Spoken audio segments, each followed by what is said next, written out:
Hello everyone, day 1 in Banaras. আজকের ব্লগটা এখান থেকে শুরু করছি। তো বেশি কথা না বলে তাড়াতাড়ি করে রেডি হয়ে যাক, কেন কি পিছন থেকে মা অনেকটা বকা দিচ্ছে। তো চলুন তাড়াতাড়ি করে রেডি হয়ে যাই।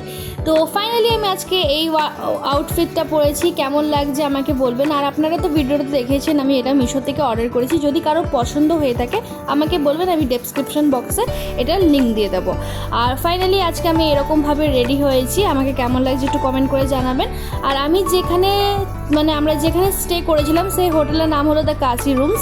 আর ওখান থেকে একটু পায়ে হেঁটে গেছিলাম আমরা স্যাফরন রেস্টুরেন্টে। ওখান থেকে অর্ডার করেছি idli, dosa, chilli baby corn, আর করেছিলাম আমরা লস্যি। আর সত্যি কথা বলতে গেলে যদি প্রাইসের কথা বলি তাহলে আমাদের 2000-এর কাছাকাছি প্রাইস পড়েছে। বাট যদি কোয়ান্টিটি বলেন বা খাবারের টেস্ট বলেন তো দারুণ ছিল। আর তারপরে আমরা বাড়িতে এসে একটু রেস্ট করে নিয়েছিলাম, মানে হোটেলে এসে। তারপরে আমরা এখন চটপট করে রেডি হয়ে গেছি। তো এখন আমরা যাব গঙ্গা ঘাটে আরতি দেখার জন্য।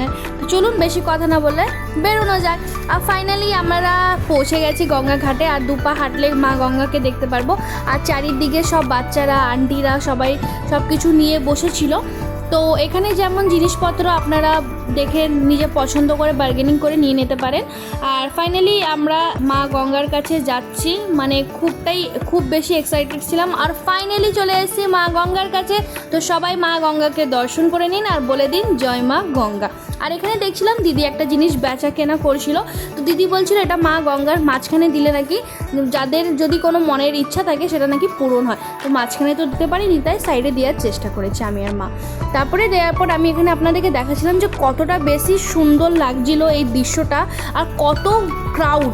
আর সত্যি কথা বলতে গেলে বেনারসে সত্যি ট্যুরিস্ট প্লেস তো সবসময় ভিড় থাকে। বাট যদি যারা ভাবছেন যে বেনারস আসবেন, জুন মাসে আসবেন না, এটা আমার এক্সপিরিয়েন্স। প্রচণ্ড গরম ওখানে। তারপরে আমরা বসে গেছি বোর্ডে পড়েছে সবারই 300 টাকা করে। আর সত্যি কথা বলতে গেলে এটা আমার সেকেন্ড টাইম এক্সপিরিয়েন্স। আমি ফার্স্ট টাইমে যখন গেছিলাম তখন আমি ক্লাস 6-এ পড়তাম। তখন আমাদের পার হেড একজনের লেগেছিল 100 টাকা। আর আমি 5 বছর পর গেছিলাম। তো ওখানে পড়েছে একজনের 300 টাকা, যেটা আমি এখন আগেও বলেছি। আর এখানে সবাই বসে আছে, বড় মা আছে, বাবা আছে, মা আছে। আর এখানে দেখতে পাচ্ছেন পুরো বোটটা পুরো ভরে গেছে, আর অনেক বোট ছেড়েও দিয়েছে।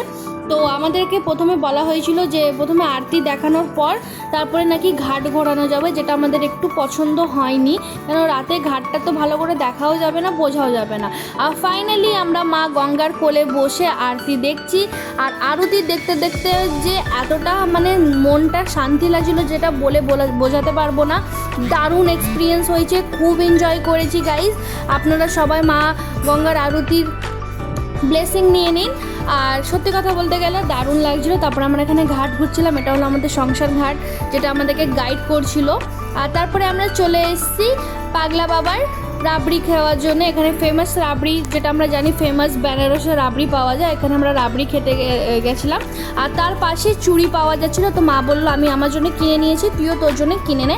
তো আমি এখান থেকে 2টো চুড়ি নিয়ে নিয়েছি, আপনারাও বার্গেনিং করে নিতে পারেন।